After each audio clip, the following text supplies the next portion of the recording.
My name is Lewis Ellis. I was born in Bendigo, Victoria, but I now live in North Melbourne. I moved to Melbourne because I needed to broaden my horizons. I was interested in fashion from a really young age, so I figured there's more opportunity here. So yeah, I moved about 2 years ago. Being interested in fashion, I wasn't sure what course to actually do.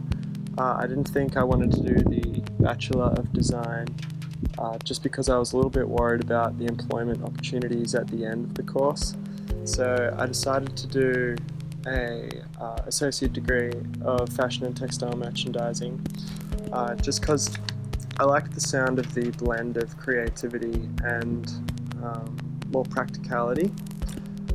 So I'm just about to graduate the course, and after doing 2 years, I think the favourite things I studied were pattern making, logistics. I didn't mind marketing. I liked materials. I really enjoyed global impacts.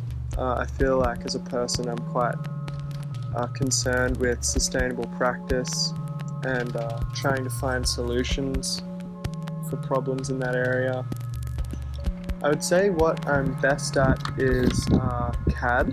I'm quite comfortable with computer-aided drawing or computer-aided design in general. I really like Photoshop and Illustrator. I think if you ask somebody, they would say that's my biggest strength. In terms of just like more general strengths, I feel like in a group environment, I offer a lot of humility and kind of like a good team spirit, keeping everyone together. I feel like when you create an environment like that, that's often when the best work can kind of thrive and come out. The biggest regret I have whilst doing the course at RMIT is that I didn't really take full advantage of all the different work experience opportunities available to me. I wish if I had my time over, especially this year, I probably would have grasped one of the work experience opportunities. So that would probably be my biggest weakness, is my lack of experience in the fashion industry. What I'm most knowledgeable about, I would say, is fashion history as a whole, especially menswear. It's like my biggest passion, early 2000s and like 90s fashion.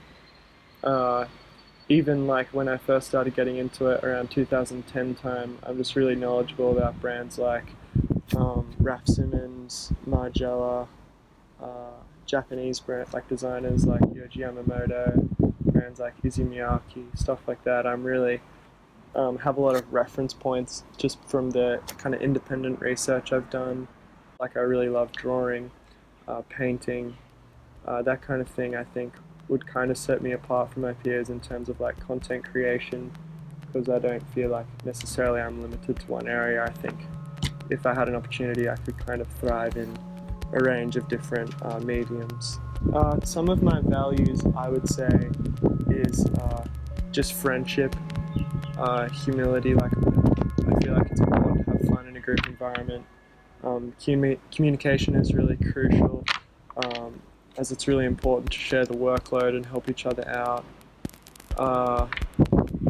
It sounds kind of generic, but I'd also just say respect. I respect everyone's kind of like creative input, everyone else's skills. Like I know some people aren't as good as other things, and then I can maybe step forward and offer to help in those areas, but I'm very conscious of the fact that I'm not fantastic at lots of things, and I can always get help from my peers. Their perspective to me is always important.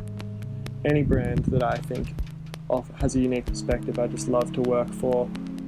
I would take any position at the moment, really. I guess a dream role would be kind of like as a design assistant or a designer or like a product developer or content creator at those kind of brands. Yeah. But right now I would just say I'm looking for any position in the fashion industry just to gain experience